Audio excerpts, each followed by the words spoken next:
Hello everyone and welcome back to the 5th lecture, I hope, on Dhamma, or true Dhamma, following in the footsteps of the Buddha. Last time we were discussing all the problems that initially occur when it comes to meditation. We had the first story time that told the birth story of the Buddha. We analyzed why sensuality, or why all the instant gratification that people chase nowadays might be a dead end, and then we analyzed lots of common myths about meditation and tried to highlight all the difficult aspects of meditation that have to be revealed, because from the outside meditation looks pretty inactive, looks pretty boring, and it doesn't really look like anything good can come from it. But that is not the case. And thus, today we will start with all the potential benefits of meditation. And this time we will probably conclude the introduction and motivation lecture of this book. And next week we will start with the historic background and all the cultural aspects that are necessary for understanding everything related to Buddhism, Dhamma, and meditation. But anyhow, let us just begin. I want to start this kind of lecture with a short map, because a map is a good tool to show a lot of information at once. And what we see here is a map of carryover of meditation, which displays all the positive effects that meditation can have. And as you can see, the meditation is highlighted on the right side of the map. And at the top, you can see a timeline in years of experience.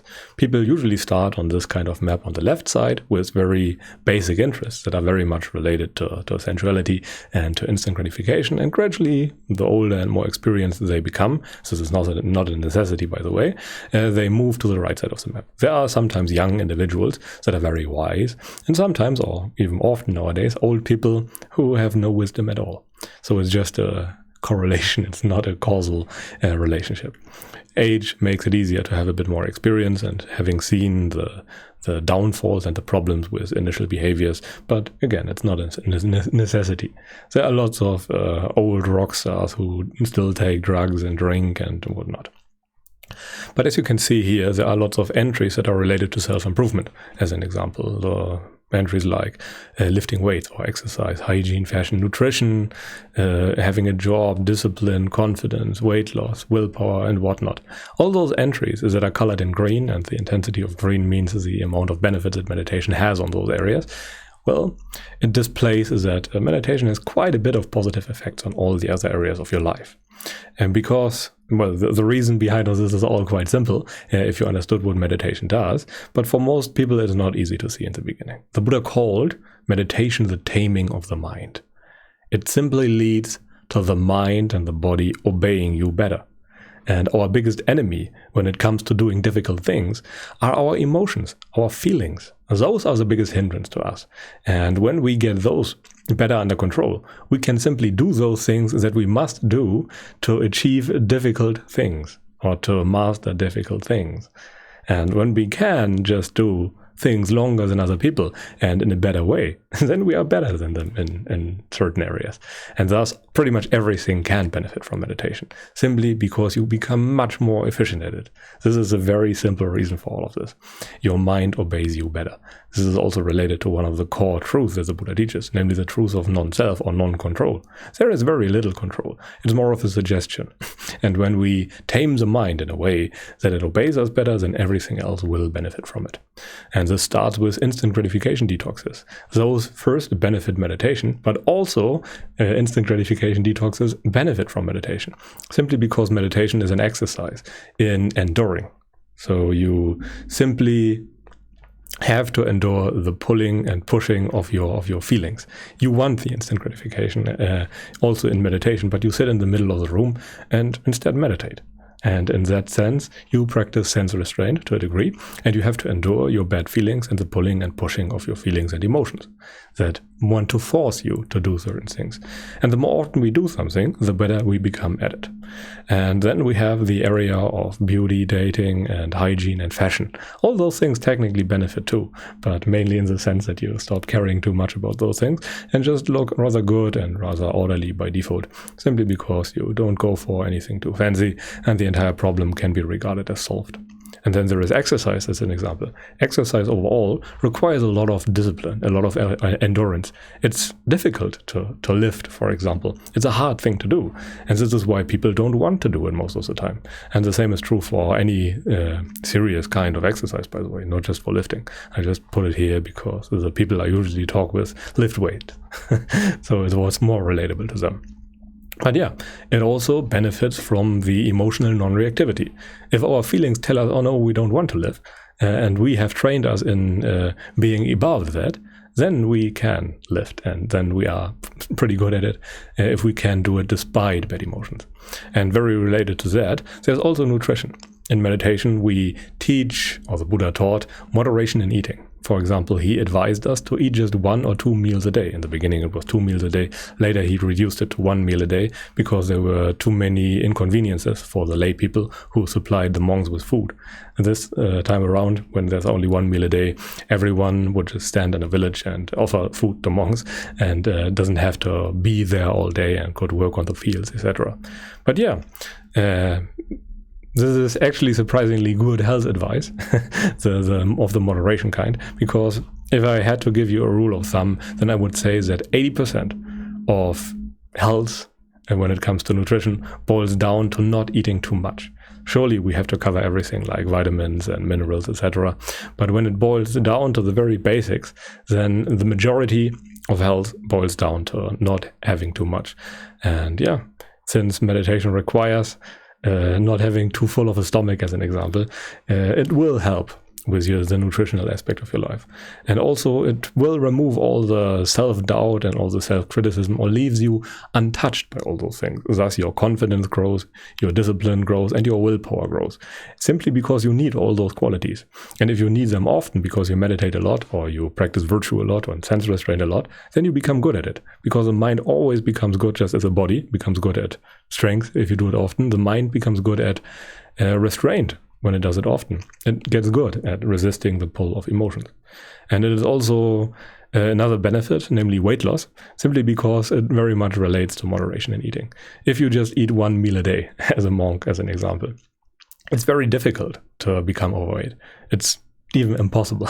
And then there is your job and the university performance, which also benefits from the emotional non-reactivity. I can still vividly remember that my biggest problem at university was, in the beginning, that I simply could not get myself to learn. I was playing League of Legends 16 hours a day without a problem. If I had invested the same amount of time into learning about computer science, I would have been so much faster. There's absolutely no denying that. So the core underlying problem was that I was too much subject to my own feelings and emotions. And the pain of not learning had to be greater because there was an exam and the existential dread of not having enough money than the allure of playing League of Legends. So those two always form a trade-off. And at some point, learning becomes more important for most people. And the more you meditate, the more all of this moves in your favor. And then there is an entire class of social relationships, namely partners, friends, and family, that also benefits from you meditating. If you are a less greedy person, and greed simply refers to your attitude of wanting things to be yours and wanting things for you, then you are a much nicer person to be around. Then you don't take things too seriously, and everyone has a nicer time when they are with you. And this is a very good thing, at least from a conventional point of view, for starting meditators. Serious meditators sometimes move more into seclusion and become less social, but they are not bothered by it anymore. And then there is health and mental health, and those two areas do profit greatly from meditation. I don't think there is anything better for your health than meditation, flat out. It removes all the stress from your life, or it has the potential to remove all the stress from your life. And this is one of the biggest problems nowadays. If you can get that one under control, then you are on a very good path.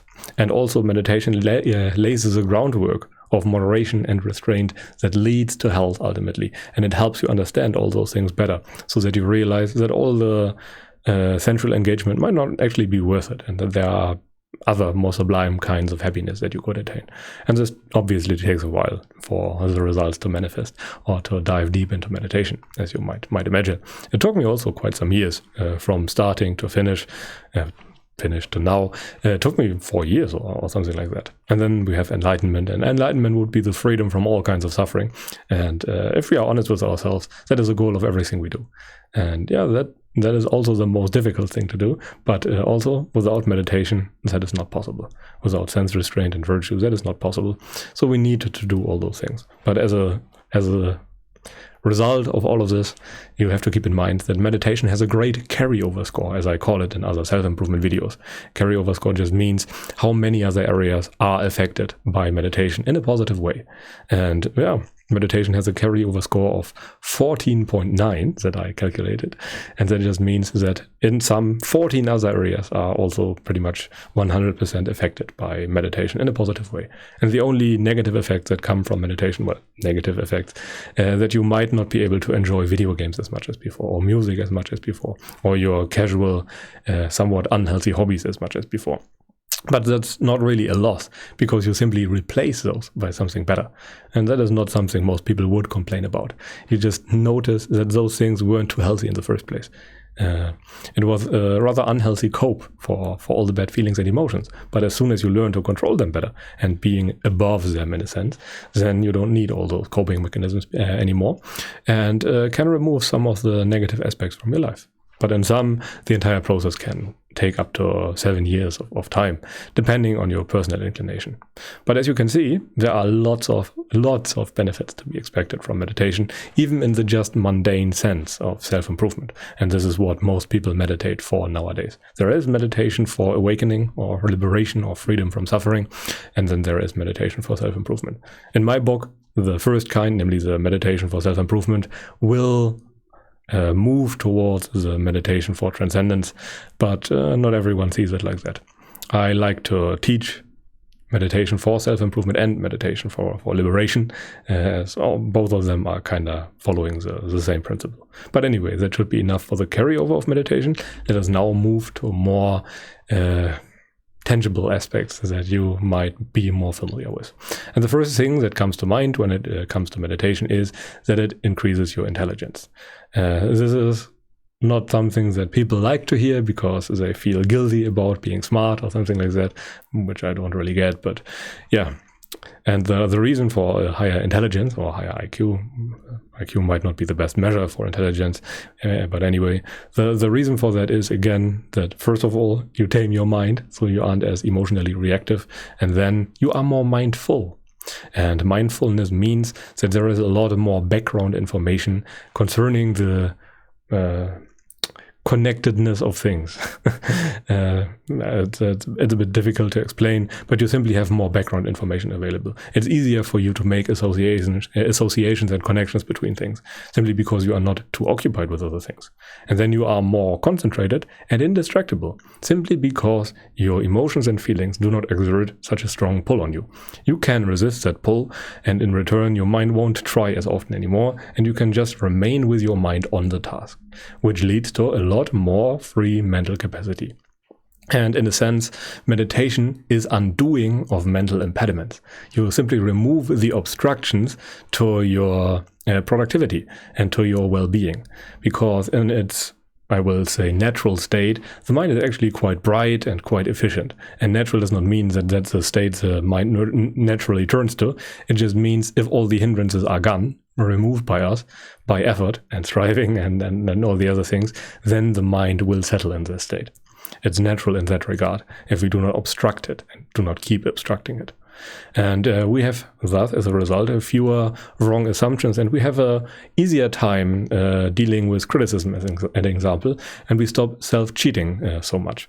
And once we are more upright and acknowledge our own mistakes, it becomes much easier fixing them, because we can only really fix what we know about and what we acknowledge. If we don't think that we have a problem with alcohol, as an example, then we will not stop drinking or not seek help. But as soon as we acknowledge that, then we can work on problems. And the same is true in the academic area. If we do not acknowledge that we have not fully understood some topic in mathematics, as an example, then we will not try to become better at it. This is a very, very simple observation, but it's nonetheless very powerful. And lastly, we are more persistent and more consistent in whatever we try to do. And the more time we put in, the better we become. You can actually replace any innate quality like intelligence by simply putting in more time than other people. And you can do that if you are not as much controlled by your emotions and frustration tolerant, which is something that meditation very much supplies. And in summary, the Buddha called his practice the taming of the mind in many cases, and the mind simply obeys you better. And there is literally no situation in which that is non-beneficial. It is always beneficial to have a mind that obeys you better. If you command and the mind just follows instead of throwing all kinds of negative emotions at you, then pretty much everyone would acknowledge that that is a good thing. And second, meditation also leads to a lot more happiness. And this might very well be the primary goal if you define happiness as freedom from suffering. This is all the Buddha really taught. And this is meditation for liberation from suffering. And meditation, when you are very advanced and have acquired the right view, which is a concept that we talk a lot about in chapter 6, then you acquire the ability to stop suffering, to remove arisen suffering from your life. And meditation overall and the way leading there already leads to a lot fewer negative feelings arising overall, and you start being content with little. And the good thing is that you start being independent of the external circumstances. You don't have to create all kinds of situations anymore where you can derive good feelings from. You don't have to game 16 hours a day anymore. You could, I guess, but you don't have to, because you are not dependent on the good feelings that come from it anymore. And the new default state of the mind is a sublime calmness. That is what most people seek, but they don't really know it, and well, as of right now. They only know one kind of gratification, and that is sensual pleasures.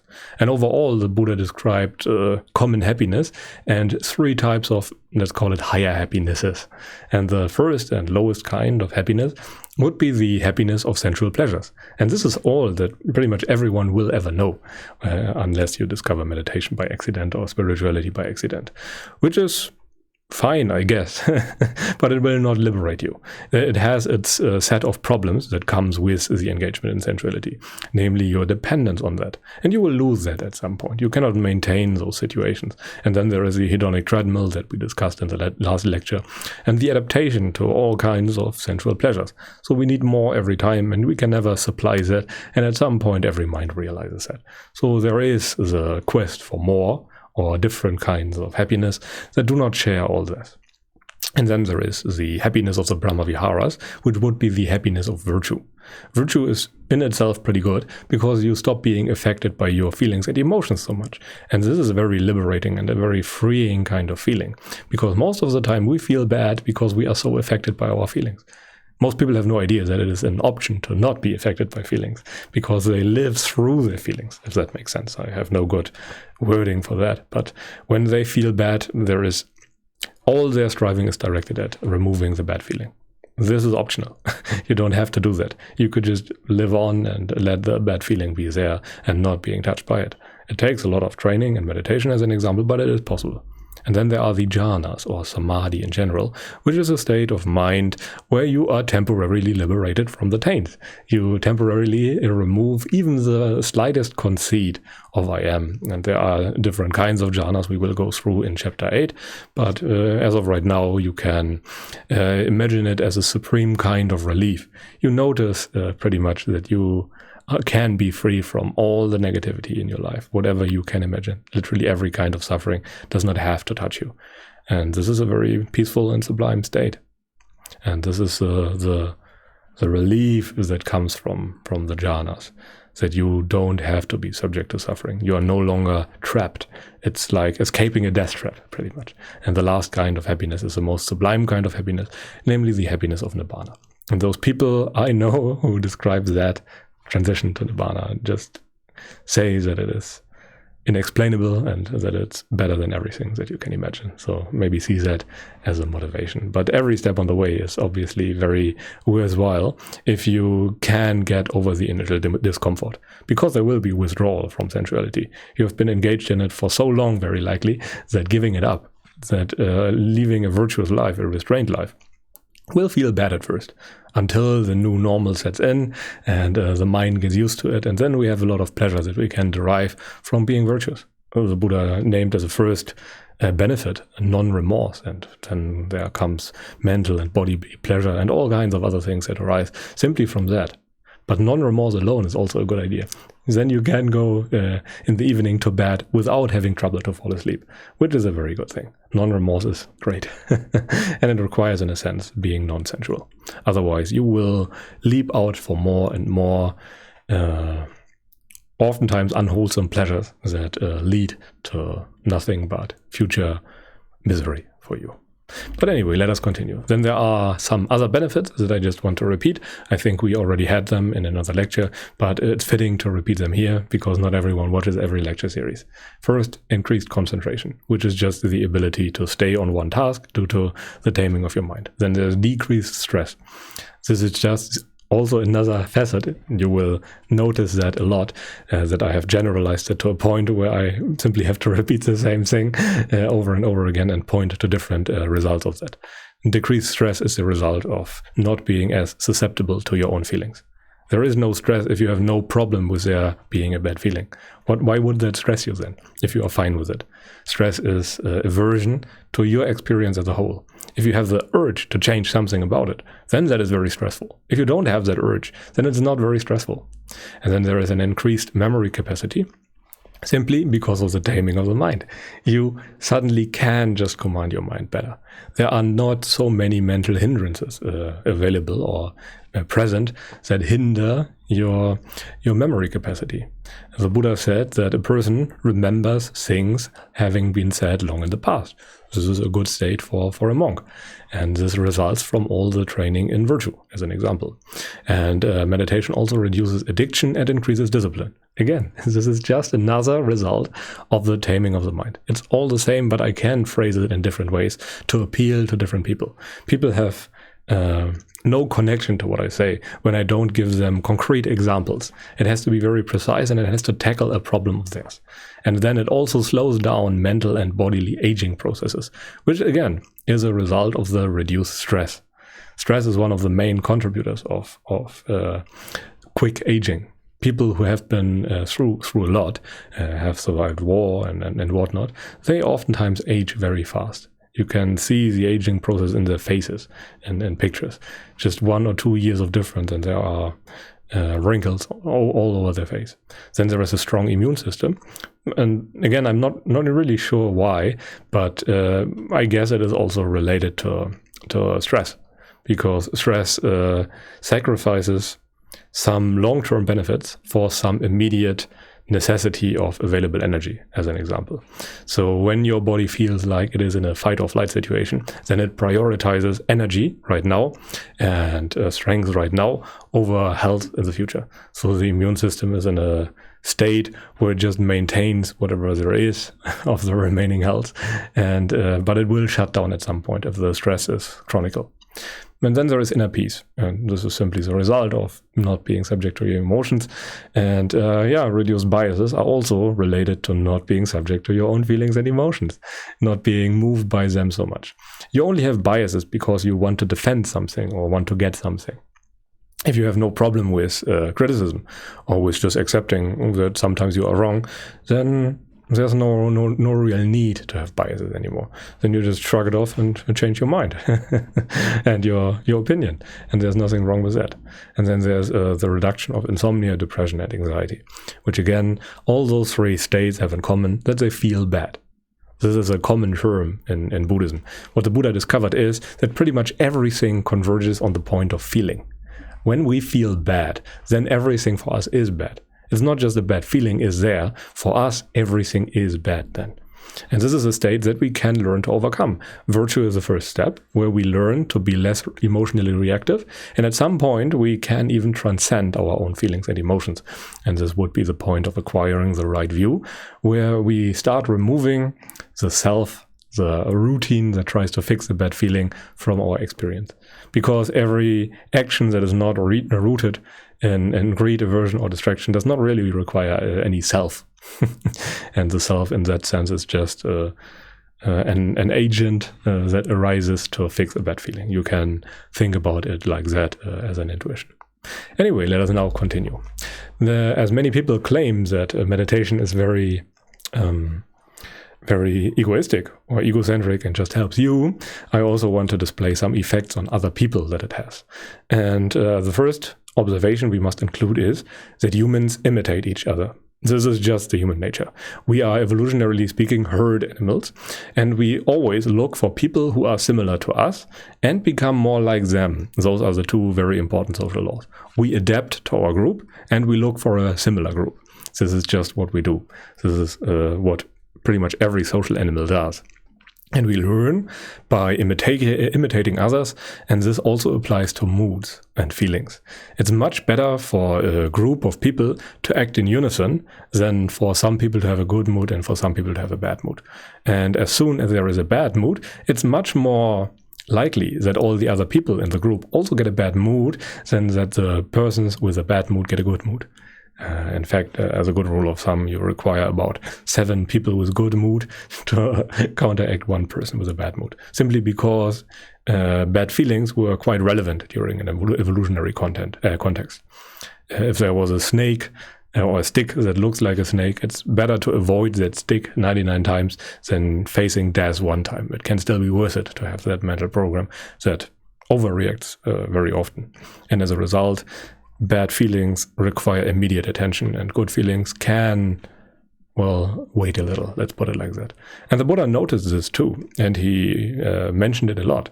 He noticed that the monks gather according to their elements and according to their likings.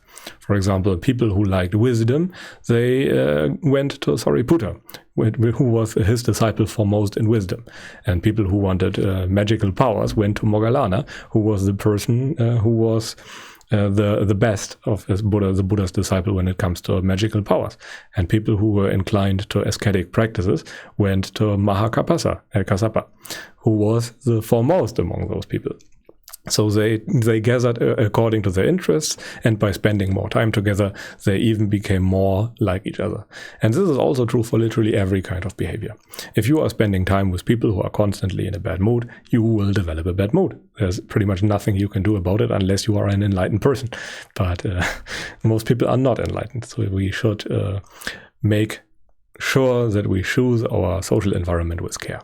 And I also have prepared a small example simulation. This is pretty much a simulation of the game of life, but with slightly different rules, where every person on this grid affects the persons around them.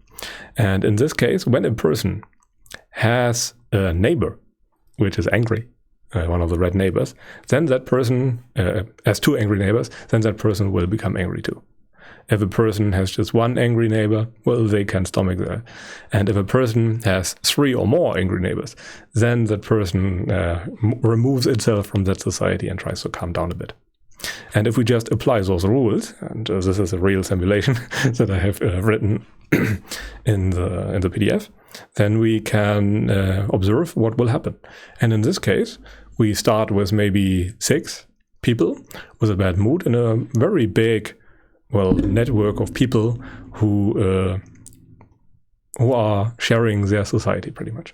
And if we move 1 step forward, we can see that the distribution of people who are in a bad mood have changed a little bit. Some people remained calm and other people are now unhappy. And as we can see now, lots of other people have 2 angry neighbors. And those 2 angry neighbors will propagate and spread their negativity to other people. And as we can see, in the next step, there are even more people who are angry. And this is a trend that will accelerate over time. And as you can see in the next step, nearly half of all people now have negative emotions. And we just started with 6 people with negative emotions that were distributed in the entire society. And they can really tip the mood of an entire huge group of people, which is very important to keep in mind. And in this case, or in the next step, again, even more people, even though some calm down on the bottom left of the figure, we can continue, and after a while the entire graph looks like this, and there are very few cells of people who are still somewhat calm. And the entirety of this never stops.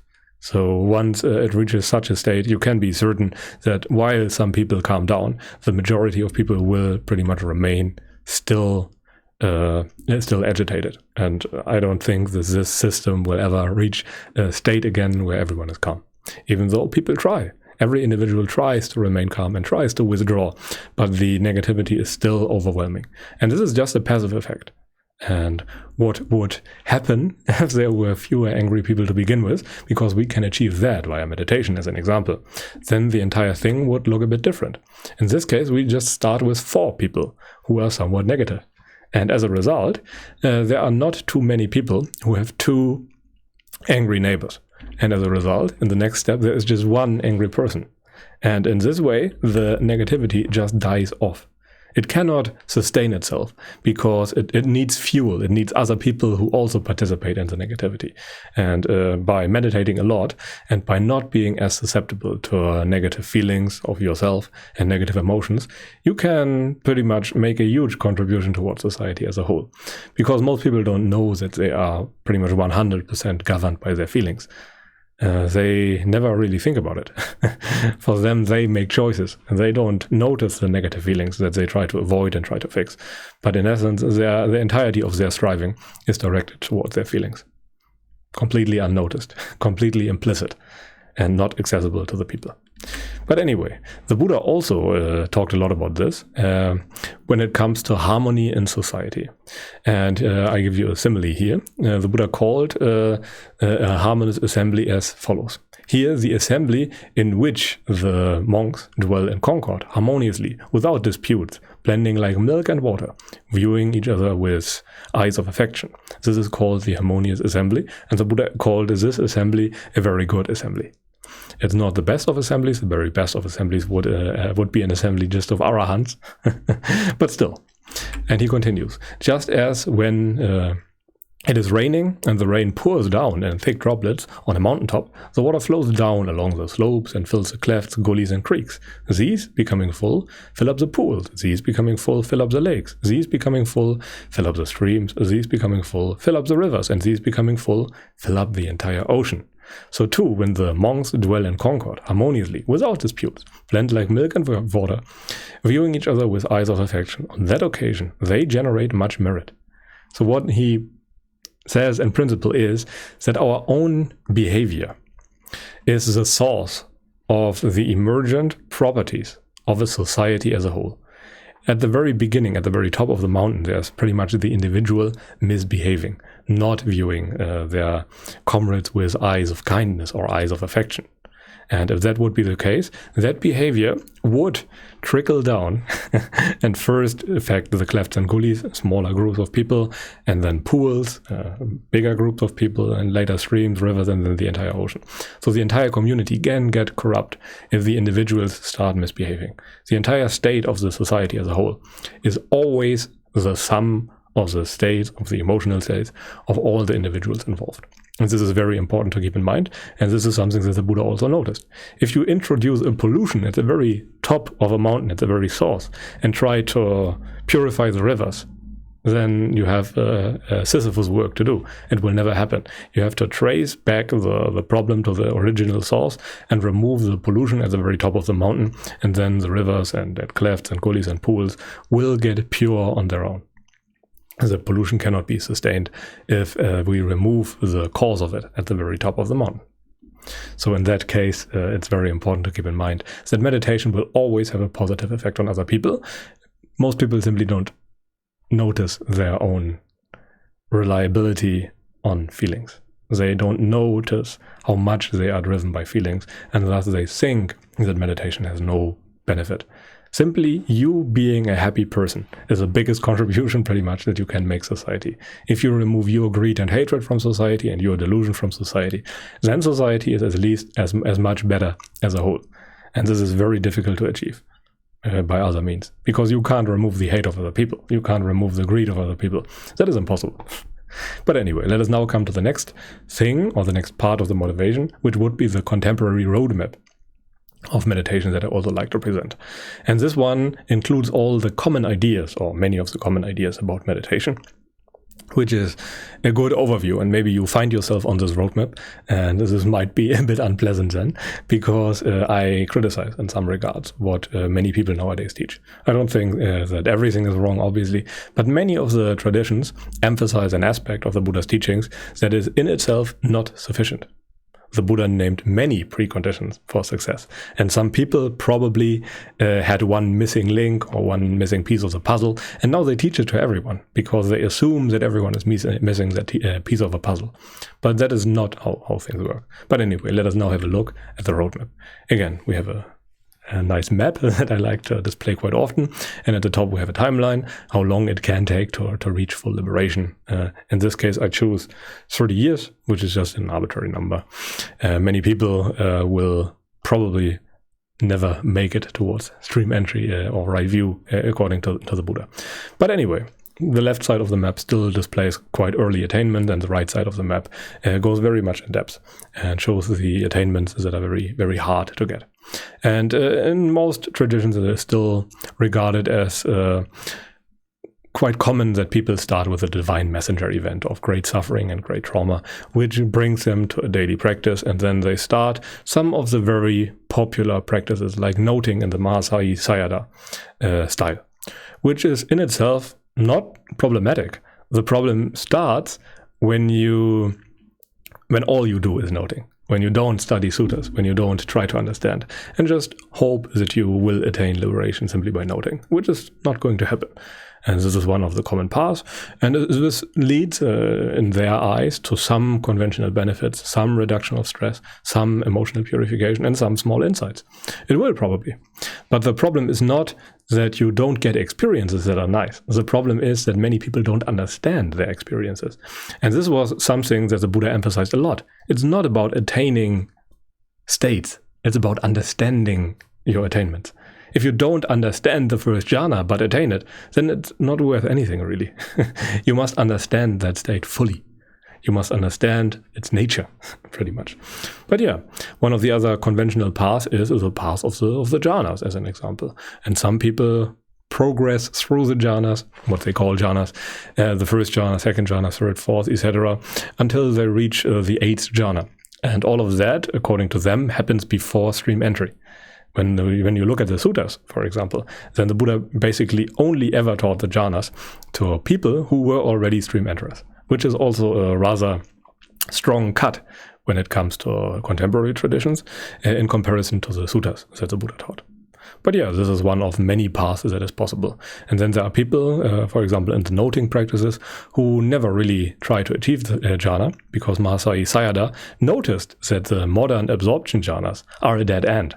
They don't really lead to liberation. They just lead to nice feelings. But we don't want nice feelings in Buddhism. We want to be immune to all kinds of feelings. We want to be at peace even if there are bad feelings, because we can't control feelings. There will be times when we will be faced with bad feelings, and we want to be prepared. And this is one thing that Mahasi noticed, and thus he proposed a new style of meditation that is completely without jhana. Well, it is not. There will be all kinds of good feelings in meditation, but you don't try to do any kind of focusing practice. And then supposedly you progress through mind and body and all the other insights, and then attain stream entry and go all the way to enlightenment. Again, he emphasized one thing because he noticed one problem, but this is usually not how humans work. It's not that everyone has one problem. Humans are very creative in their wrong understandings and wrong problems, missing pieces of the puzzle. And as a result, this is also not the one cure to everything. You cannot really note your way to liberation. If all you do is noting without seclusion, without virtue, without all the other things, without reading the suttas, without trying to understand, then good luck. It's not going to happen. This is not how liberation works. And the Buddha was very clear on that. And everyone who reads the suttas will understand that at some point, or notice the very stark contradiction between contemporary traditions and what the Buddha taught. And they will be very confused because they can't find any of the meditation instructions in there, which is something I was very confused in the beginning. I was reading all those suttas, books upon books of them, and I never found any instruction like it is portrayed nowadays. Nothing. And I was very confused by that. But yeah, overall, there are still some other paths that just focus on feelings, as an example, and many other ways that are rather popular too. But all of them have in common that they probably never really make it till the end. They never really reach the stage of right view. There are those practices where you just be in the present, like taught by many non-dual traditions. Again, I'm not really criticizing the present moment. The present moment is great. You have to be there in the present. But it is about what you do in the present and not about being just present. And then there are schools that tell you just to endure everything. Just let everything happen. Just accept everything. That is also not true. It is about accepting those things that cannot be changed. There are things that should very much be changed, and then there are things that should be accepted. The Buddha was not a black and white thinker. The Buddha said, and the Buddha praised what is praiseworthy, and the Buddha blamed what is blameworthy. And as a result, many people try to fall into those basic underlying views of accepting everything or denying everything, eternalism and annihilationism, pretty much. So those are basic general views that people have. But as you can see, most of the contemporary traditions never really make it to full liberation. At least most people that I talked to, they couldn't even relate to what, or couldn't even explain what Dhamma really is. And this was quite confusing, because for them it was pretty much always about nice feelings. It was always about attaining nice states of mind. And they even sometimes think that complete blinking out of consciousness is Nibbana. But it is not. Nibbana is removing the self from your experience, from all sankharas, removing the sense of doing. And then you are free, because whatever happens, you cannot be touched by it. And that is what liberation is. You being unable to suffer among suffering. And most people don't seem to get that at all nowadays. There are rare exceptions. For example, as I named earlier, Thanissaro Bhikkhu seems to be an exception. Nanamuli Thero also is an exception. And there are other people who also teach good Dhamma, but it's comparably rare, and they are by no means mainstream. Most of the modern meditations are meditations for self-help and self-improvement, and not so much about liberation. And I very much criticize the wrong marketing. There should be a disclaimer. This is meditation for self-improvement, and this is meditation for liberation, just so people don't get too confused. And I remember I was very confused in the beginning, because it did not make sense to me. I wanted to get rid of suffering and not to feel better. Because I can't control my feelings. Everyone knows that. But anyway, let us continue. Now we have 2 sections left, and this section is about the Buddha's real priorities that I want to highlight before we dive into everything else. And for that, I did some things that data scientists might do. I simply took all the books, all the great Nikayas, all the great collections of lectures of the Buddha, and did a word search. I looked at the Anguttara Nikaya, the Samyutta Nikaya, which is divided into 2 books, at least from Bhikkhu Bodhi's standpoint, the Digha Nikaya and then the Majjhima Nikaya. And then I counted certain word occurrences. Some of the lectures are abridged or abbreviated, so it's not a perfect count, so you have to keep that in mind. But overall, it gives a very good idea. And we have some basic categories that we can derive from this table. First of all, there is mindfulness as a very important concept. Then there is wisdom and everything related to wisdom, virtue and everything related to virtue. And then jhana I just picked as a distinct category, as people are so interested in it nowadays. And now we have a look at a pie chart. And 12% of all suttas contained the mentioning of the word mindfulness, which is a rather big chunk, considering that there are tens of thousands of pages of lectures, since the Buddha pretty much taught every day for 45 years, and that led to a lot of talks that have been recorded. And then we have virtue, which is also incredibly important and contains all the Brahmaviharas as an example. And 15% of all suttas contain at least 1 or 2 mentionings of simply the words that might be obvious to other people. If you understood what the Buddha taught, then you will notice pretty much every sutta contains mindfulness. Pretty much every sutta contains virtue, at least implicitly. But if you just go by the words, it will look like that. And then we have jhana, and 19% of all suttas contain some kind of jhana instructions. So when the Buddha talked about meditation, as an example, he pretty much always talked about jhana. He never really had any other meditation that he taught other people. It was always do your jhana, do the jhana meditation. And the jhana meditation always referred to samadhi, and he never really made any distinction between vipassana or samadhi. That simply did not occur. People knew what meditation was. And then we have the last chunk of the entire pie chart, and this is wisdom and understanding. And this is the one thing that people leave out nowadays. Modern meditation methods are pretty much always about meditation instructions. You want a very clear-cut recipe of what you must do step by step. First, look at the nose, then focus on the nose for 5 minutes, then switch to a smile, then do this, then do that. Again, this can be a nice technique for calming down, but it is not a good technique for attaining wisdom and for understanding what the Buddha talked about. In the end, the entire liberation of mind is an understanding that is not too different from understanding how to add numbers.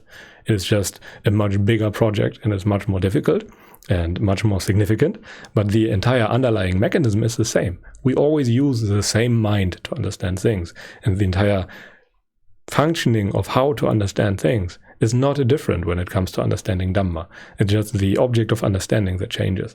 In this case, understanding Dhamma transcends normal logic, that is true, but the understanding still works very similarly. And as you can see in this graph, the overwhelming majority of all suttas contain instructions on wisdom and non-self and impermanence and suffering. That is wisdom. Those are the 3 fundamental perceptions that you can develop of all things. And that is what we should do. Interestingly, people pretty much never name it like that. So they have a complete different focus. They never really consider all the suttas. They just consider a tiny minority of suttas that just fits their method that they have selected, which again is okay for their purposes, but they maybe should not claim that they are teaching exactly what the Buddha taught, as that is not the case, at least when it comes to, for example, pie charts like this. But anyway, let us now come to the section on what really matters. And I really want to motivate you to get into meditation and Buddhism a little bit by analyzing what really matters to people in their lives.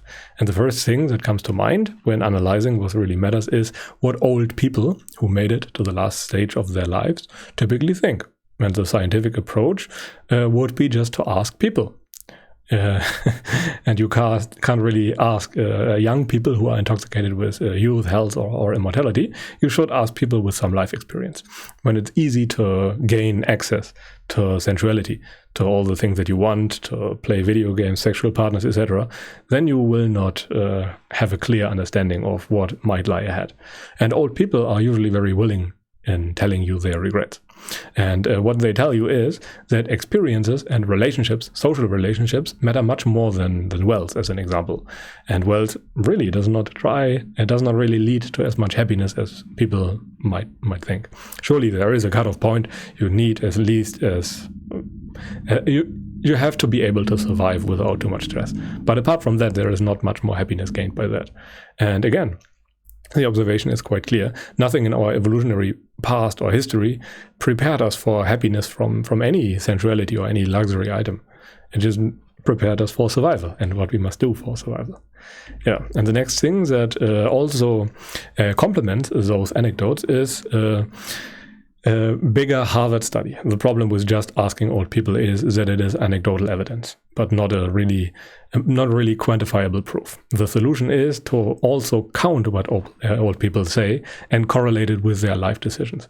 And a big Harvard study that is now going for close to 100 years did that. They followed people and their children all their lives, and they had them fill frequent surveys and interviews so that we get a good idea of what leads to happiness. And the results of that study is quite obvious. Relationship quality, very, very important quality, matter as much more than wealth or even health. You can be sick and still a somewhat happy person. And relationships improve long-term health. And loneliness, as an example, kills just as much as tobacco. So if you are a happy person with friends that smokes, then you probably live as long as an unhappy person who lives alone. And relationship quality predicts happiness better than any social class or IQ or genes even. It's always the relationships with other people, at least in the mundane sense. And a good family, as an example, or as a result, is a supreme happiness insurance. Because if you did a good work with raising a family, then they will be there for you in old age. And then you have good relationships. And a lot of this might be a byproduct of of social relationships or a carryover, and it's unclear what causes what, but it should give you a rough understanding. But all of this is mundane kind of happiness, so it's not necessarily what is taught in meditation. But we can also get a glimpse of what could also matter, and then there is an interesting field of near-death research. And near-death just means that the mind thought it died, and I think a guy called Moody did a lot of research in there and wrote a very famous book. And he asked people who had such near-death experiences and came back, and they independently more or less described all the same thing. There was a figure of light, your life before your own eyes from another perspective, and this was pretty much independent from culture or context. And pretty much all of them who came back, it's not that they were really dead in many cases, tell you that only two things really matter, namely love and knowledge matter.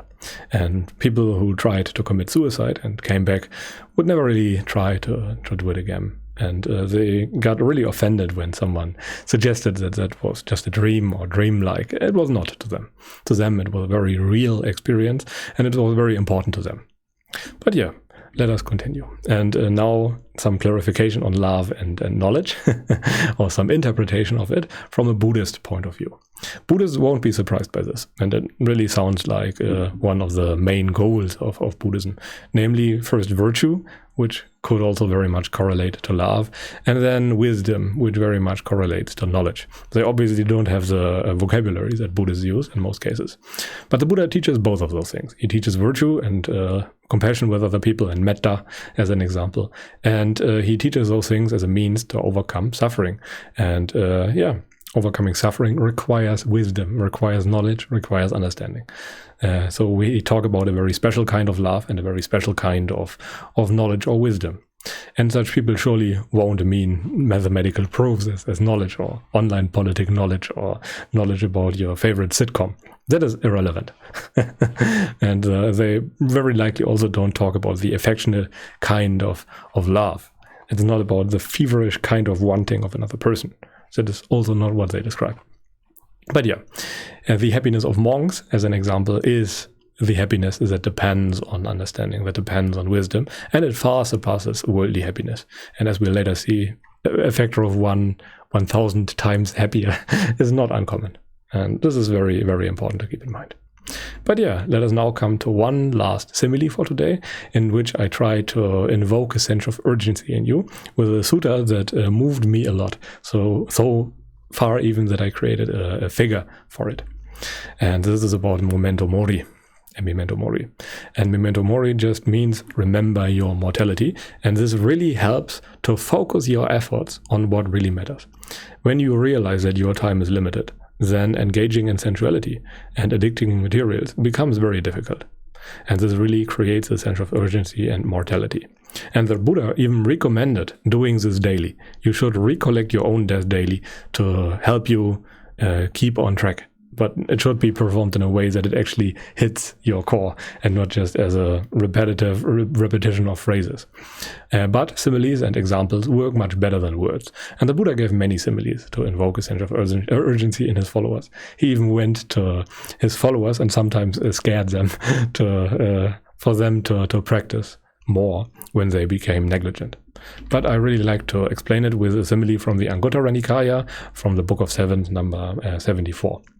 And here the Buddha divides a human life pretty much into 100 years, which was considered the lifespan of a good life back then. And when you are a 30 years old person, then a third of that, or 30% of that, is already gone. So this is 100 years. Most people know that, and they are not very, very impressed by that, and they are not very moved by that. But we can modify that number in a few ways so that it hits rock bottom. At least it hit me in a very profound way when I read that sutta first. Because 100 years is just 400 seasons. It is 400 seasons overall. It's 100 springs, 100 summers, 100 autumns, and 100 winters. And this is a bit more relatable already. But then we can divide it further. It is just 1,200 months. And a month does not feel as long as a year anymore. And 1,200 months does not sound like a lot anymore. And again, a huge portion of that is already gone. And a huge portion in the beginning we can't even remember. And very likely at the end, a good portion of it we can't remember too, due to the ailment of old age. And then we can divide it further. It's just 4,800 weeks. This is a human life. It's rather short. And if we divide it further, it's just 36,000 days and nights. And 72,000 meals. So you pretty much eat away at your own life. And the number of meals, this is what really hit me. Just 72,000 meals? That is not a lot of food. And in the beginning, the mother's milk does not even count. So it's maybe just 60,000 meals. Oh, that really moved me when I read that sutta first. And yeah, that really stirred up a sense of urgency for me. But anyway, let us continue now with a summary of everything that we have discussed in this chapter. First of all, here are the key points. Suffering as a phenomena, as something that we can experience, affects everyone all the time, but most people choose to ignore it by covering it up with sensuality.